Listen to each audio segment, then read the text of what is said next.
फिर से साइक्लोन ने भारत के तटीय क्षेत्र को, विशेष करके पूर्वी क्षेत्र को प्रभावित किया और उसमें भी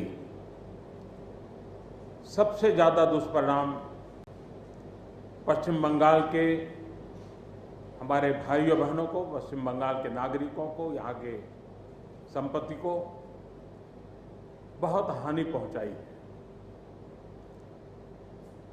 साइक्लोन की संभावनाओं से लेकर के लगातार मैं इससे संबंधित सभी लोगों से संपर्क में था। भारत सरकार भी सतत राज्य सरकार के संपर्क में थी।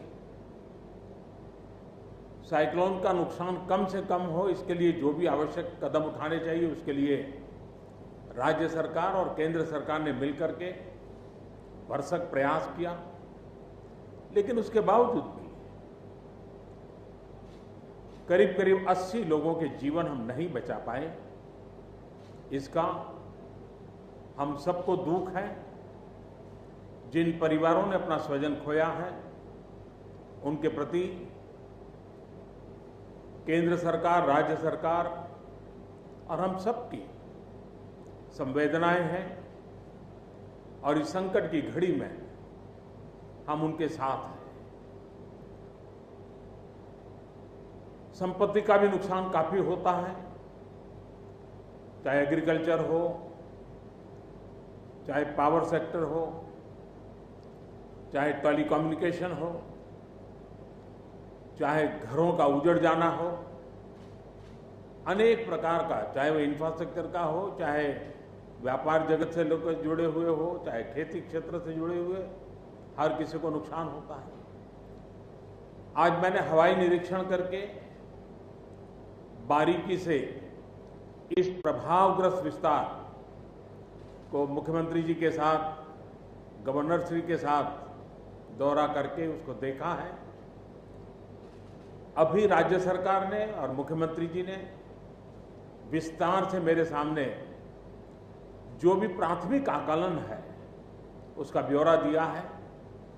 हमने तय किया है कि हो सके उतना जल्द डिटेल में सर्वे हो, कृषि का हो, पावर सेक्टर का हो, टेलीकम्युनिकेशन का हो, घरों की जो स्थिति है, इंफ्रास्ट्रक्चर की जो स्थिति है। केंद्र सरकार की तरफ से भी तत्काल एक टीम आएगी और वो टीम इन सभी क्षेत्रों में सर्वे करेगी और हम मिल करके रिहेबिलिटेशन हो, रिस्टोरेशन हो, रिकंस्ट्रक्शन हो, उसकी व्यापक योजना बना करके बंगाल की इस दुख की घड़ी में हम पूरा साथ देंगे, सहयोग देंगे और बंगाल जल्द से जल्द खड़ा हो जाए, बंगाल जल्द से जल्द तेज गति से आगे बढ़े, इसके लिए भारत सरकार कंधे से कंधा मिला करके काम करेगी और जो भी आवश्यकताएं होगी उन आवश्यकताओं को पूर्ण करने के लिए भारत सरकार के जो भी नीति नियम है उसका पूरी तरह उपयोग करते हुए पश्चिम बंगाल की मदद में हम खड़े रहेंगे।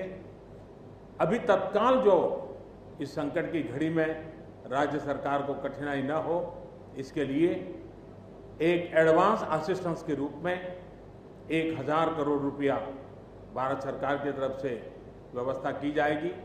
साथ साथ जिन परिवारों ने अपने स्वजन खोए हैं उन परिवारों को प्रधानमंत्री राहत कोष से 2 लाख रुपया और जिन लोगों को इंजरी हुई है उनको 50,000 रुपये तक की सहायता देने का भी हम प्रधानमंत्री राहत कोष से करेंगे। पूरी दुनिया एक संकट से जूझ रही है। भारत भी लगातार कोरोना वायरस के खिलाफ लड़ाई लड़ रहा है। कोरोना वायरस की लड़ाई में जीतने का मंत्र और साइक्लोन में जीतने का मंत्र दोनों पूरी तरह एक दूसरे के ऑपोजिट हैं। कोरोना वायरस से लड़ने का मंत्र है जो जहां है वहीं रहे, जरूरत नहीं हो तब तक घर से बाहर न निकले और जहां भी जाए 2 गज की दूरी बनाए रखे। लेकिन साइक्लोन का मंत्र है कि साइक्लोन आ रहा है, जल्दी से जल्दी सुरक्षित स्थल पर आप शिफ्ट कर जाइए, वहां पर पहुंचने का प्रयास कीजिए, अपना घर खाली कीजिए। यानी दोनों अलग अलग प्रकार की लड़ाइयां एक साथ पश्चिम बंगाल को लड़नी पड़ी है। लेकिन उसके बावजूद भी ममता जी के नेतृत्व में राज्य सरकार ने भरसक प्रयास किया है। भारत सरकार ने भी लगातार उनके साथ रह करके इस संकट की घड़ी में जो भी आवश्यक, जो एडवांस में करने योग्य था, जो उसी समय करने का योग्य था और जो आगे दिनों के करने की आवश्यकता है, उसको भी पूरा करने का हम प्रयास करेंगे। आज समग्र देश को जिनके लिए गौरव है, ऐसे राजा राममोहन राय जी की जन्म जयंती है और उस समय मेरा पश्चिम बंगाल की इस पवित्र धरती पर होना मेरे मन को छूने वाली बात होती है। लेकिन संकट की घड़ी से हम जूझ रहे हैं, तब मैं तो इतना ही कहूँगा कि राजा राममोहन राय जी हम सबको आशीर्वाद दें, ताकि समयानुकूल समाज परिवर्तन के जो उनके सपने थे, उनको पूरा करने के लिए हम मिल बैठ करके, मिलजुल करके एक उज्जवल भविष्य के लिए, भावी पीढ़ी के निर्माण के लिए समाज सुधार के अपने कामों को निरंतर जारी रखेंगे और वही राजा राममोहन राय जी को उत्तम श्रद्धांजलि होगी। मैं मेरे पश्चिम बंगाल के सभी भाइयों बहनों को विश्वास दिलाता हूं कि संकट की घड़ी में पूरा देश आपके साथ है। भारत सरकार कंधे से कंधा मिला करके आपके साथ आने वाले सभी कामों में खड़ी रहेगी। इसी संकट की घड़ी के समय आप सबसे मिलने आया हूं, लेकिन कोरोना वायरस के कारण सब नागरिकों से तो नहीं मिल पा रहा हूं। मन में एक कसक तो रह जाएगी। यहां से मैं आज उड़ीसा की ओर जाऊंगा और वहां भी हवाई निरीक्षण करूंगा, वहां के माननीय मुख्यमंत्री जी से, वहां की सरकार से बातचीत करूंगा। मैं फिर एक बार पश्चिम बंगाल की इस दुख की घड़ी में मैं आपके साथ हूं। जल्द से जल्द आप इस संकट से बाहर निकले, इसके लिए मैं पूरी तरह आपके साथ रहूंगा। बहुत बहुत धन्यवाद।